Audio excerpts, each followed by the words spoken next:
नमस्कार. कथा राजर्षींच्या यामध्ये आज ऐकूया झाडांची काळजी. राजर्षी शाहू महाराजांना पर्यावरणाच्या दृष्टीने झाडांचे खूप महत्त्व वाटत असे. त्या काळी जनतेमध्ये मात्र या संबंधीची जाणीव कमी होती. रस्त्याच्या दोन्ही बाजूला असणारी झाडे वा त्या झाडाच्या फांद्या तोडल्या जात. यास आळा बसावा म्हणून महाराजांनी एक हुकूम काढला.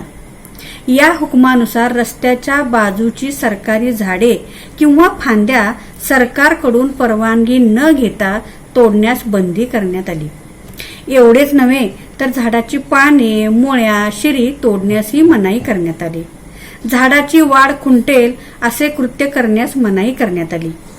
परवानगी आणि तीही लेखी असल्याशिवाय कोणतीही झाडे, फांद्या इत्यादी तोडता येणार नाहीत अशी सक्त ताकीद महाराजांनी या हुकुमान्वये केली.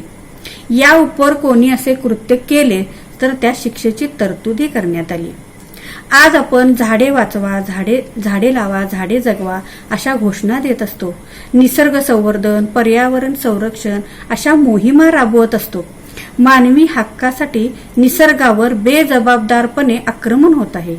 निसर्गप्रेमी विचारवंत टाहो पोडून त्याचे दुष्परिणाम आपणास सांगत आहेत. ऋतुचक्रामधील बदल, वादळे, महापूर, प्रखर उन्हाळा अशा संकटांना तोंड देत असताना निसर्गप्रती आपल्या जाणीवा कोणत्या पातळीवर आहेत याचा गंभीर विचार करण्याची वेळ आली आहे.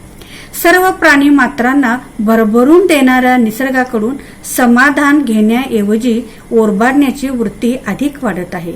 या पार्श्वभूमीवर 5 जून 1900 रोजी निसर्गाची, झाडांची काळजी घेण्याचा हुकूम काढणारे आणि तो मोडणाऱ्यास थेट शिक्षेची तरतूद करणारे राजर्षी शाहूराजे किती दूरदृष्टीचे होते हे या आपल्या गोष्टीवरून लक्षात येते.